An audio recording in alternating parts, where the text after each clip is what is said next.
嗨，大家好，我是老魏。今天老魏带大家重走一遍诚信道大道第5郡的部分。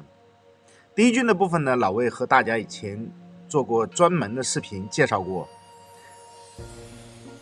诚信道大道是连接第5郡和第1郡之间一条非常重要的道路。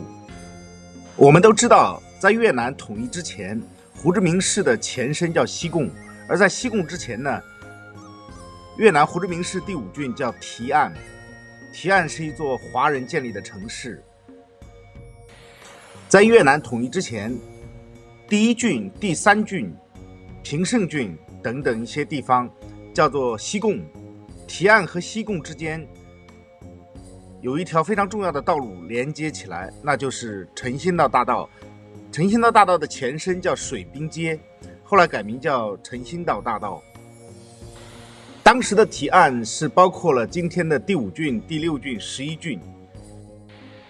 我们今天走在第5郡的诚信道上，可以看到很多在越南统一之前就已经存在的建筑。在胡志明市的数十万华人中，大多数都集中居住在提案地区。提案有小香港的别称，每日出入的人潮达几十万之多。这里分布着很多中国式的楼房、中国式的商店、中国式的寺庙以及学校。在上世纪60、70年代，提案成为东南亚最繁荣发达的一个城市，这里的人口一度达到100万。在诚信道大道两旁居住着大量的华人。那诚信道这条大路呢，也是非常繁荣，商铺林立，招牌店铺随处可见。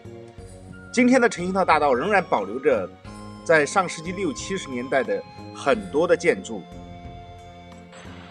今天的诚信道大道两边的房屋略显陈旧，道路也不是特别好，但是依稀的仍然保留有当年的风范。诚信道两边有很多非常迷人的小社区、小巷子，成为全世界游客前往探秘的地方。也有很多著名的街道和诚信道大道相接，比如黄敏达街、裴有义街、李洪峰街、散陀街、潘富仙街、阮志芳街、吴泉街、赵光复街、梁儒学街、阮安街、周文莲街、冯兴街等等等等。在这里说一下，散陀街的散陀，它也是以人名来命名的。散陀是18世纪越南的诗人。我在有一期视频里介绍的时候，我说散陀不是人名，这是错误的，向大家道歉。也非常感谢给我留言指正的朋友。在诚信道大道的两边，也有很多非常有特色的小社区，比如有100年历史的豪士坊、苏州里、太湖巷等等等等，真的是非常多。而且每一条街道都有自己的特色，有自己的人文特色在里面。值得一提的是，第5郡文化宫也在诚信道大道上。第5郡文化宫在今天的胡志明市有非常重要的地位，它是每年华人演出的一个舞台，在每一年的重大的节日都扮演着非常重要的地位，都有很多的华人的演出，非常精彩，也非常有影响力。在诚信道大道上有非常多的很有名气的小吃店、餐厅，也有很多很有名气的市场，比如巴毕街市、第5郡的和平市场、冯兴街市，都紧邻着诚信道大道。有100多年历史的立生戏院，虽然已经淡出了历史的舞台，但是它仍然在展现着提案历史辉煌。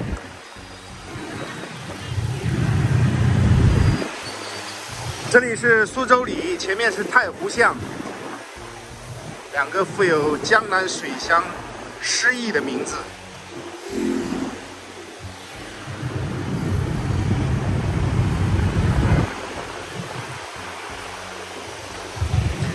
这有一小段是单行道，中间是个三角区，要绕一下。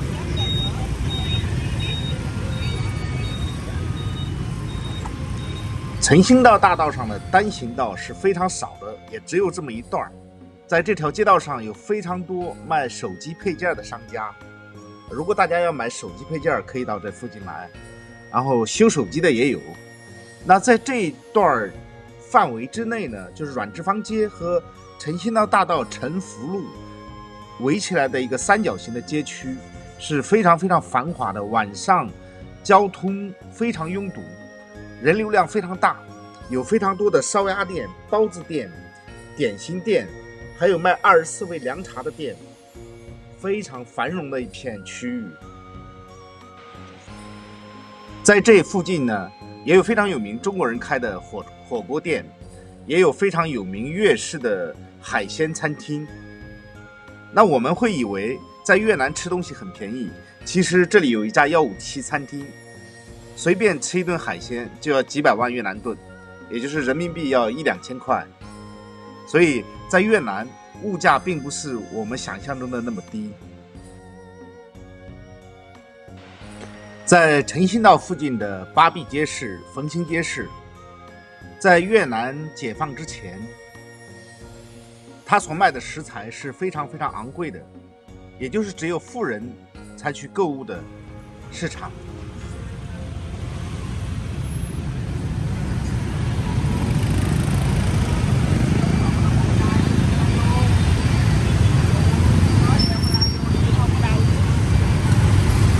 这房子上多了铁架，可能要装修了吧。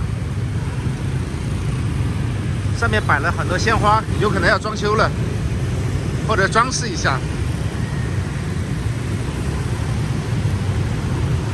菠萝1万越盾1公斤。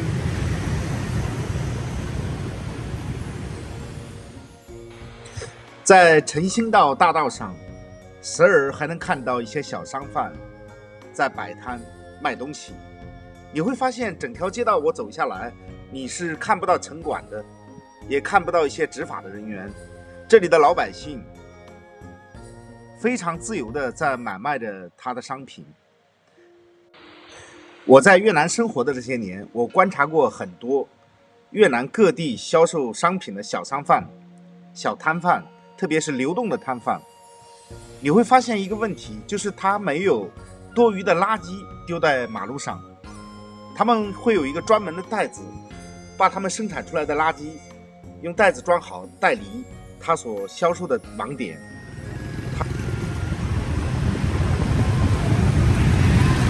这里是海南会馆，海南琼府会馆。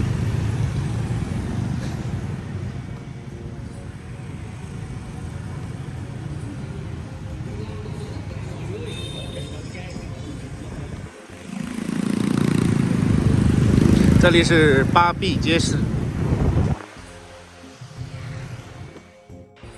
在前面不远的区域有2条街道，一个是金鱼街，一个是字画街。那金鱼街顾名思义就是卖金鱼的一条街啊，这条街上有各种商家卖的有各样的金鱼，还有鱼食。那也有一条街叫字画街，也就是专门销售中文的匾额，当然现在也有越南语的匾额。这里禁止参观。在越南的堤岸有非常多的华人会馆、华人的宗祠，而这些华人主要是由南方，也就是中国的两广、福建省、海南省的汉族组成，其中广东广府人与潮州人占大多数。欢迎订阅关注老魏，有机会老魏给大家聊一聊在越南的华人的构成以及华人的故事。这个房子马上要拆迁了，现在已经不能上去了。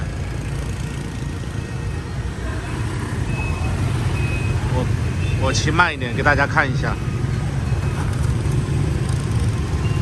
可能是最后的岁月了啊。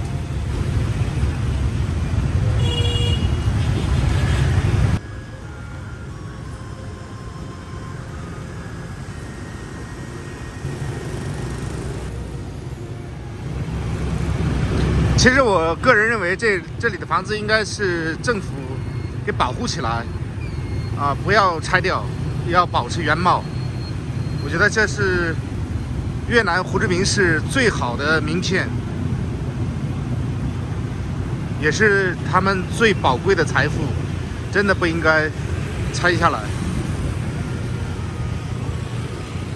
其实越南政府对于这种老建筑的保存，还是做出了非常多的贡献的，保留了大量的华人文化、华人寺庙、华人建筑，这一点我觉得非常了不起。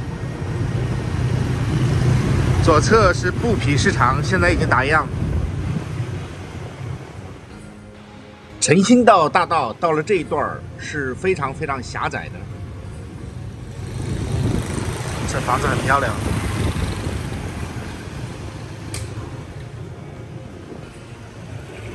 到了这一段，这是一段非常繁荣的商业中心。这里有布匹市场，附近有二府庙，有逢新街市，有金边市场、平西市场等等，有非常多非常有名气的市场和商业旅游中心。而到了这边，诚心道大道也即将进入尾声。诚心道大道这条路也见证了提案这座城市历史的兴衰。这里是方济阁天主堂，诚心道就结束了。这一次把第5郡诚心道完整的拍摄了下来。好，这期视频就到这里，感谢您的欣赏，祝您生活愉快，拜拜。